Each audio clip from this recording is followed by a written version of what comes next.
everybody, Dr. Pat O'Brien here. I want to do a quick video to show a couple ways, because we just did a podcast, which you should check out, that talks about how to do self-manipulation, how to crack yourself maybe the right way. So the first one, we're going to start with the neck. And the way I would tell my patients to adjust your neck is you're going to want to bring the neck into a laterally flexed position.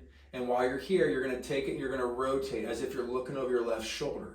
So a little quicker is going to be like this. You might hear some popping. That's normal. That's fine. What I don't like to see is when someone takes their hand and they do a quick push, or they do something where they throw their head in that position. That quick move is going to shorten that joint space. It's going to cause inflammation. So I would stay away from that.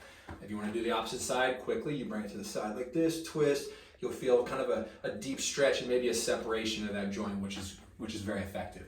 That's the side to side. One I personally like is that we work on doing these chin tucks. Notice I'm not coming down, I'm not coming up. I'm simply bringing straight back this way. From a side view, my nose is here. I'm trying to pull my nose away from my hand.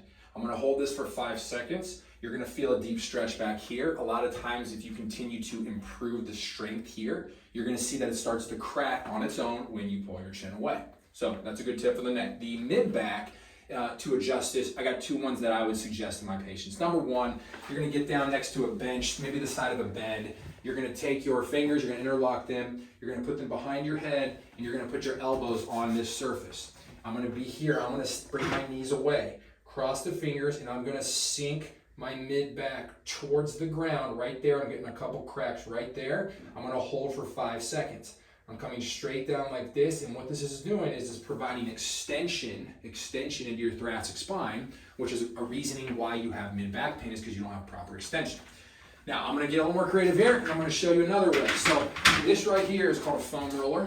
Foam roller is a hard piece of foam that allows for lengthening muscles, helps with getting joints to move. So you're going to lay this on the ground like so. You are going to lay behind it like this. You are going to lay down on this. Notice as I'm here, I'm maintaining a proper flexed position. You don't want to, you can lay on it and stretch it this way, but I do not want a patient to roll that way. So you're going to get into a flexed position. You're going to hug yourself. You're going to lift your pelvis up. From here, you're going to roll up and down, and as you roll over a spot that may be problematic, you're going to breathe out. So you're going to just blow out as you go through this, and you can slowly work your way up the spine. If you have more pain to one side, you can rotate here and push this way. If you hear popping off to the side of the spine, that's going to be more associated with rib heads or ribs that are misaligned into the thoracic spine. Lastly, we'll talk about the lumbar spine. Lumbar spine is the lower back. So what I don't like to see is people that stand here and they do a twist like this, because when you twist, those joints are hitting each other. I like to tell patients to bring a leg up and then rotate so that those facet capsules can pull apart and then rotate. I do not want to rotate it while they're together because they catch on each other. Another way to do it, if you're not doing this, is to simply lay on your side like you would do at home, as if you were laying and get in the morning. If you have tightness in the morning when you wake up, lay on your side, my leg is up. I'm swinging my pelvis down, I'm rotating here, already getting a couple pops here. You want to take this a little bit further to the next level, you're going to extend your leg. You're going to drop it down, and you're going to even reach back up. I'm trying to get this part of my body to face the ceiling. Right here, a good deep stretch, 5 to 10 seconds is appropriate. Multiple times a day is fine. As you breathe out and you push yourself through a further stretch, you may notice more popping with that.